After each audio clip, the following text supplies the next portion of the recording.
Olá, meus queridos, bem-vindos a mais um vídeo do meu canal. E hoje eu quero trazer um tema que foi pedido lá no Instagram, então você que não me acompanha lá eu interajo um pouco mais, que é sobre o problema do mal. A pergunta é a seguinte: se Deus é bom, por que que existe tanta maldade? Por que que existe tanta tragédia e tantos sofrimentos? Se Deus é bom, como que pode acontecer tais crueldades? Como que o mundo ele pode ser tão mal às vezes, tão triste, como que a gente sofre tanto nesse mundo, né? São muitos questionamentos que são trabalhados, levantados. E, de fato, foi um desafio para os nossos irmãos antepassados pensar sobre isso e trazer uma resposta plausível. Uma das marcas da modernidade é justamente trazer esse tipo de contestação a Deus. Então, é importante que nós busquemos conhecer o que de fato está por trás deste questionamento. E aqui hoje com vocês eu quero trabalhar sobre como Santo Agostinho respondeu essas questões. Nos tempos passados nós temos, né, até hoje é muito usado o dilema de Epicuro, porque se Deus ele é onipotente, ele é onibenevolente, a existência do mal refuta todas essas coisas. Se Deus ele é todo bom, todo bondade, se existe o mal, ele não é todo bom. Logo, Deus não existe.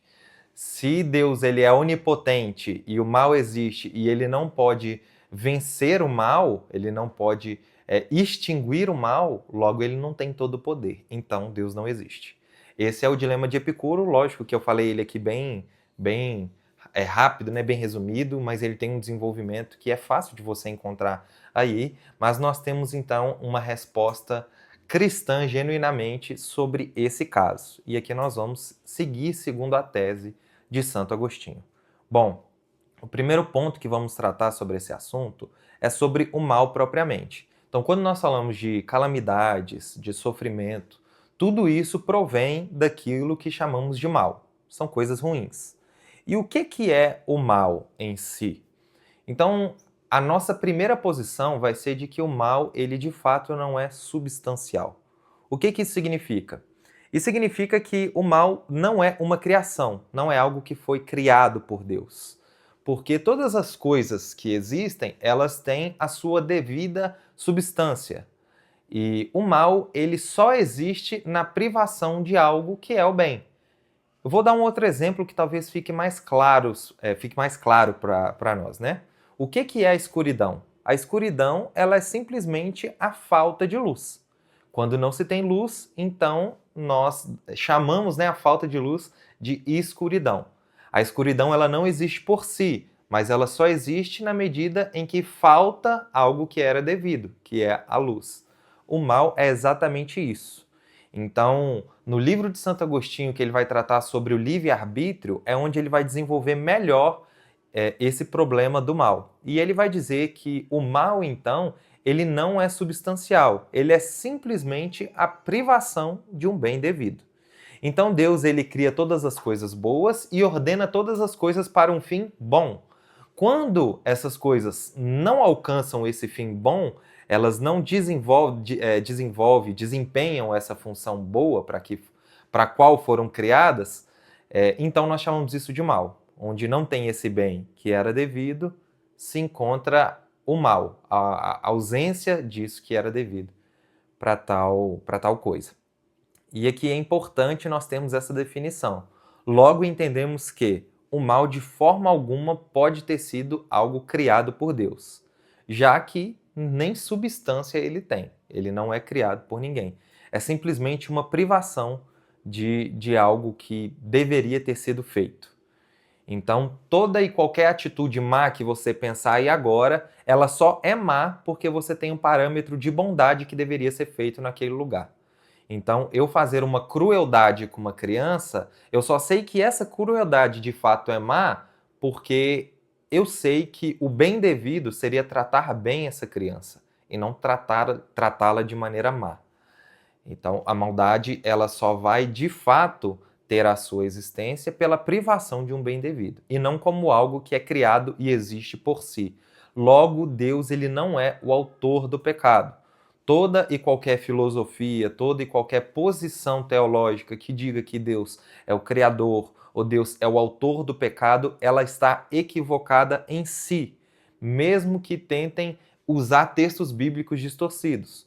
Um texto que eu poderia usar claro aqui é o texto que está na carta de Tiago, no capítulo 1, onde ele diz que Deus não tenta ninguém, porque ele mesmo não pode ser tentado pelo mal. Logo, se Deus ele não é mal, se Deus ele não cria o mal, se Deus ele não tem maldade nenhuma, como que ele pode trazer tentação aos homens? É óbvio que aqui nós não estamos negando a tentação que os homens têm, e não é esse nem o propósito da Carta Universal de Tiago. Mas o que aqui fica explícito é que Deus, de forma alguma, é o criador do mal. Tiago, inclusive, continua dizendo que toda boa dádiva vem do Pai Celeste, né, do Pai das luzes. Então, é mais uma prova cabal de que Deus ele não cria o mal e de que o mal não tem substância. O segundo ponto que nós vamos trazer nesse vídeo é o ponto da bondade das coisas criadas. Se nós voltarmos ao relato do Gênesis, que é de quando Deus ele cria todas as coisas, nós percebemos que tudo que Deus cria, no final, a Bíblia diz que Deus vê que tudo aquilo era bom. Tudo o que Deus criou é bom, porque esse é o padrão divino, essa é a característica divina. Se Deus ele tem o seu atributo da onibenevolência, ele é bom o tempo todo, ele é bom em si mesmo, essa bondade é una com a essência de Deus, ele é o sumo bem de todos, logo, tudo o que ele cria reflete a esse atributo divino. Todas as coisas que Deus criou é bom, inclusive o homem foi criado bom. Então, naturalmente, as coisas são boas. Naturalmente, tudo o que existe foi criado bom. E como então que essas coisas elas vão se corromper? Inclusive, eu gravei um vídeo curto no Instagram recentemente, vai estar no Instagram e no TikTok também, de uma frase do Pondé, que ele diz que como que eu posso atribuir a maldade ao livre-arbítrio se um leão come o filhotinho de um coelho e isso também é terrível e eu não posso atribuir ao livre-arbítrio porque o leão não tem esse livre-arbítrio. Então nós vamos entender que a maldade, ela também tem um efeito físico em todas as coisas criadas. Ela corrompe a natureza e a ordem criada por Deus em todos os âmbitos. E como que isso vai acontecer se o nosso segundo ponto tratado é que Deus criou todas as coisas como bem devido? Algo que também vai deixar claro essa bondade da criação quando feita por Deus no Gênesis, no Jardim do Éden, é que o próprio homem ele vivia com todas essas espécies de animais e o relato bíblico não diz sobre nenhum caso como esse, por exemplo, de um leão que tentou atacar Adão, por exemplo. Então, isso não acontece. Todas as coisas elas foram criadas por um Deus bom, criadas com uma natureza boa e ordenadas a um fim bom. Esse é o propósito de Deus para todas as coisas. Deus ele não pode criar algo bom e querer um fim ruim para essa coisa. Então, logo, não podemos atribuir a maldade que existe hoje a Deus, já que todas as promessas da Bíblia elas envolvem um fim glorioso, um fim beatífico, né? Uma visão beatífica do homem, que é contemplar Deus plenamente como ele é.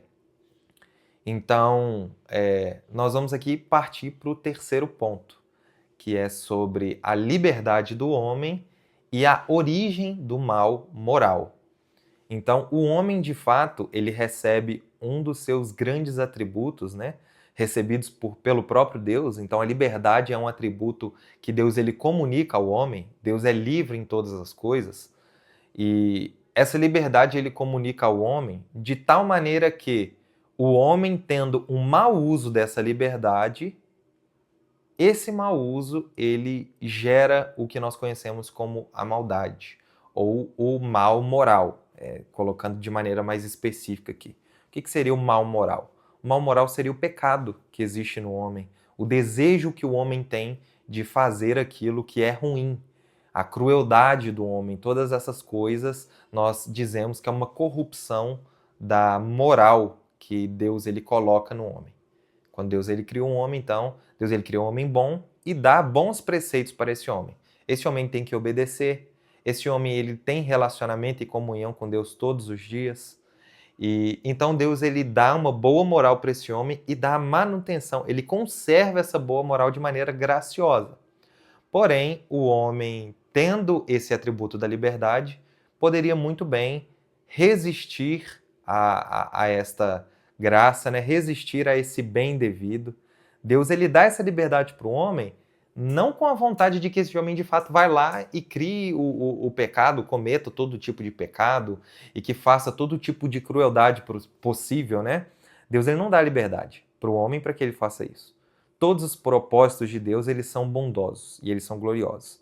Então Deus ele coloca a liberdade no homem para que o homem, com essa liberdade, possa alcançar a contemplação divina, para que esse homem possa livremente conhecer a Deus e assim desfrutar de quem Deus plenamente é. Esse é o propósito da liberdade. Mas junto com essa capacidade, né, que Deus ele moveria o homem para isso, graciosamente, é lógico que o homem, mesmo com o atributo da liberdade, ele nunca alcançaria isso sozinho. Então Deus ele dá todos os auxílios possíveis para isso. Mas ao invés de usar essa liberdade para isso, Adão, então, ele usa a liberdade para romper com isso. Adão e Eva, né? Os primeiros criados. Eles usam esse atributo comunicado a eles para romper com essa ordem boa, com esse fim bom que Deus dá para eles, né? E aí que nós vamos ter o início do grande problema. Nós vamos para o quarto ponto. O quarto ponto é colocado já a liberdade do homem, o livre-arbítrio e a responsabilidade do homem, nós temos então, após Adão resistir a obedecer a Deus, Adão e Eva, né, e caírem no pecado da desobediência, nós temos então uma corrupção na natureza criada. Deus ele diz que se Adão e Eva comessem daquele fruto, certamente eles morreriam. E isso de fato aconteceu de maneira profunda na natureza do homem, ao ponto que esse pecado, nós atribuímos aqui o mal moral ao livre-arbítrio do homem, então, ou seja, a liberdade do homem de resistir ao bem devido que ele foi criado para fazer, essa resistência, essa liberdade que o homem tem de resistir a isso, criou o mal moral, e nós vamos ver que a implicação desse mal moral em Adão é uma corrupção em toda a natureza. Então, esse mal moral ele vai ser a origem dos maus físicos, como nós conhecemos. O que seria o mal físico?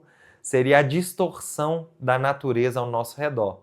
Então seria justamente o fato de um tsunami inundar uma cidade inteira e matar milhares de pessoas, ou de um vulcão entrar em erupção e matar pessoas que vivem em vilarejos próximos, ou de, vou tocar em pontos mais delicados, né? De um bebê que já nasce com uma deficiência, com uma doença terminal e não consegue ali nem sobreviver alguns dias. Todas essas coisas nós chamamos de um mal físico. As doenças, os nossos sofrimentos, as calamidades, as tragédias, são maus físicos que passam a existir por causa dessa corrupção natural que existe no pecado original. Então, o pecado original ele se estende a todos os homens, ao ponto que mesmo a criança que nasce e nós temos a falsa ilusão de inocência, né? Ela já é contaminada por esse pecado original. Todos os homens são contaminados e essa é uma verdade bíblica. O próprio Davi ele diz no Salmo, né, que em pecado ele foi concebido. E também nós vemos a mensagem o escrito do apóstolo Paulo em Romanos, né, que não existe ninguém bom, não há nenhum bom sequer. Então, todos os homens eles já nascem com essa corrupção natural por conta desse pecado original.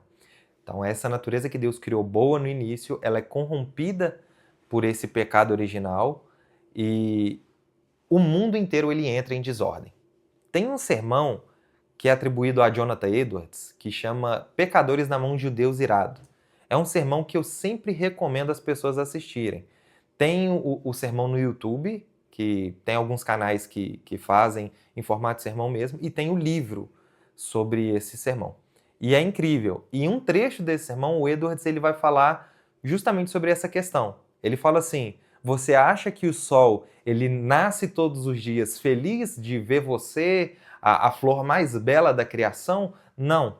O sol ele nasce todos os dias em sofrimento, sabendo que o fim dele está próximo por causa da maldade humana que corrompeu toda a natureza. E ele fala, ele não usa só o exemplo do sol, né? Ele usa o exemplo da terra e de toda a criação, que a criação ela literalmente geme por causa do pecado do homem. Todas essas calamidades, elas são correta e devidamente atribuídas à nossa maldade. A maldade que Adão comete, então, ali no Éden, que vai desencadear em todas essas, não é diferente da nossa. Todas essas coisas que existem, ao invés de jogarmos a culpa para Deus, que é o Criador de todas as coisas, elas são, no fim das contas, culpa nossa. A nossa maldade não é diferente. O simples fato de eu contar uma mentira e achar que é um pecado tão pequeno que não influencia em nada, mostra como a minha podridão interior ela reflete no mundo ao meu redor. A maldade que eu vejo nos jornais, a maldade que eu vejo na internet, não é algo tão distante de mim, já que dentro do meu próprio coração eu tenho as mesmas intenções más. Então, essa maldade física que acontece no mundo, ela provém também desse mal. É interessante a gente fazer todo esse percurso nesse vídeo para entender como se desenvolve o mal. E assim, entender o erro, tanto de Epicuro quanto da filosofia moderna e de algumas outras ideologias também, né, que surgiram ao longo do tempo, que atribuem o mal a Deus. De fato, Deus ele não é o criador do mal, ele não é o causador do mal em hipótese alguma, em âmbito algum. E a pergunta que fica agora é: como nós encaixamos, então, essa maldade toda na providência divina? Vou fazer essa pergunta de forma mais clara.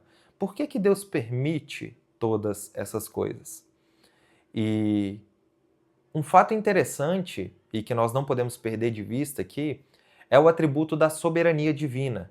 Então, mesmo com todas essas coisas acontecendo, Deus ele não perde o controle de nada. E Deus ele mostra então a sua vitória sobre esse mal colocado pelo homem, sobre esse mal que se origina pelo homem, no fato de que ele consegue reverter todas essas coisas para um fim bom. Então, toda essa maldade que existe ao nosso redor revela como Deus é justo e como Deus de fato é bom, misericordioso e amoroso com todos os homens. Apesar de toda essa maldade que existe em nosso coração, Deus, por sua misericórdia, salva os homens. Deus, ele escolhe padecer por causa da maldade desses homens. Então, apesar de nossa maldade, a atitude de Deus não é simplesmente aniquilar toda a criação. Muito pelo contrário. Deus, ele então decide se fazer homem, descer nessa terra, sofrer a culpa da nossa maldade. E sofrer, meus irmãos, tanto na sua pele, porque Cristo ele sofre mesmo, ele sofre uma tortura imensa no período ali de sua morte, da sua crucificação, como na sua própria alma, onde ele experimenta o peso da condenação do seu povo. E ali ele liberta todos nós dessa culpa, dessa maldade. Então, de fato, Deus ele vai julgar toda essa maldade que existe.